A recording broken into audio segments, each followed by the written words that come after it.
happy ko ngayon kasi binigyan ako kapatid ko ng regalo, guys. So, nasa labas sinulungan na siya kasi ang binigyan niya is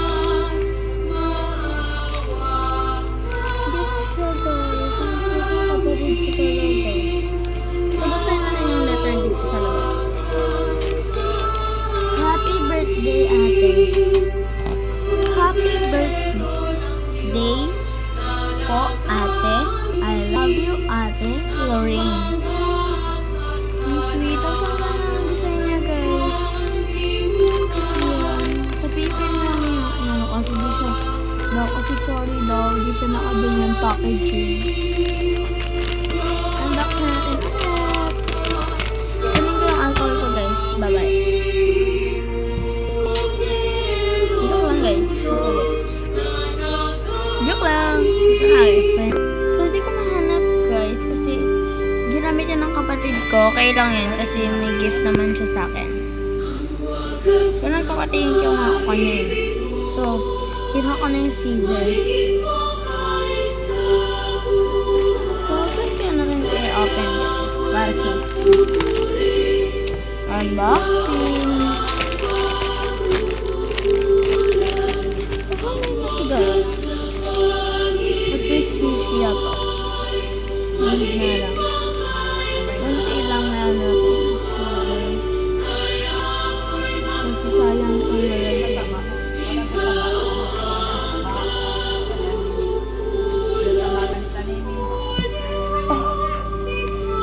Yan yung basura natin. Kunti lang na. Sayang itong lalagyan kasi. So nakastand na kasi. Wala, favorite! Ito yung pangarap ng brush. Kaso di ko nabibili kasi ayaw ko. Nahihinayan pa ako kasi may gamit ako. May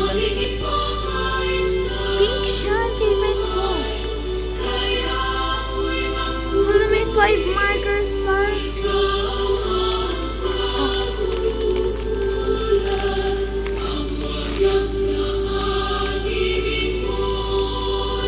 One, two.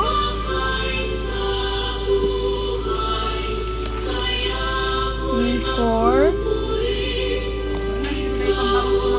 5. Wait lang, guys. Wala tayong hindi kahit tiisin. Ano ba naman ang May pencil siya, so naka-sharpen na ano ba siya. namang makipagsiksik? Sinaya ko ng sharpen na. Agad sa kanila. Ano ba Okay naman lang. ang paborito nila kung lahat gagawin para sa pamilya? Sa gamot, pansansan ng pumupunta ang TGP, Pioneers in Generics, may expert pharmacists at most trusted generics pharmacy pa ng Pilipinas. Yan, guys. Kaya para sa pamilya, TGP, trusted gamot ng Pinoy. From this to this. Manalangin tayo. Sorry, siya. Ama naming mapagmahal, kami yung Slow racing din siya. kami yung pinakikinabangan ay yung kaawaan upang ang aming pinagsaluhan ay magdulot ng aming pagkikilahok sa iyong buhay na hindi matatapos. Niluloob namin ito sa pamagitan ng Yesu Cristo kasama ng Espiritu Santo magpa sa walang hanggan.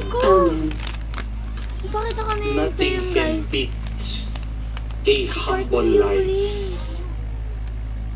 Kapag ikaw ay mapagkumbaba, lalo kang pinagpapala. Mas matibay Ang sa sweet. namang bagyo So, wala na, ang guys. taong marunong magpakumbaba harapan ng Diyos at sa kanyang kapwa. Di ba natin ito Maaaring narinig nyo na po yung Memories ko na balita to. dito sa amin.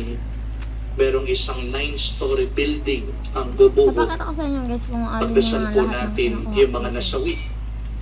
At ipagdasal po natin ang mabilis na rescue sa mga natrap. So, ito yung mga... Pero habang pinag-aaralan po nila ano yung problema, ano yung isang nakita po sorry, nila guys. na kakulangan nitong building. I'm so sorry. Payang manipis po Super yung mga sorry. pundasyon.